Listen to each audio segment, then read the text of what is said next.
When I first started shooting photography, I'd get my images processed, and when I'd get them back, I'd notice that the horizons were all over the place. It would make me wonder what I was thinking when I took the photograph and why I didn't notice the horizon. There are so many things to think about in photography that this is one of those things that can be easily overlooked. Nowadays, with the high megapixel digital cameras, it's easy to crop in post.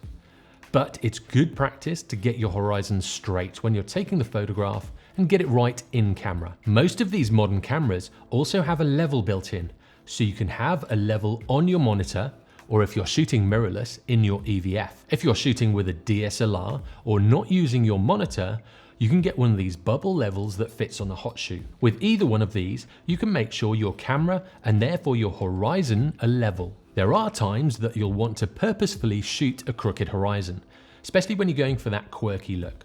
But apart from that, try and make sure you get a straight horizon in shot. Then when you're editing, you'll save a lot of time, especially when you're going through thousands of images. If you want to see more videos, subscribe and turn on notifications by clicking on the bell. Also, head over to my channel for more videos and tutorials. I'll see you in the next one.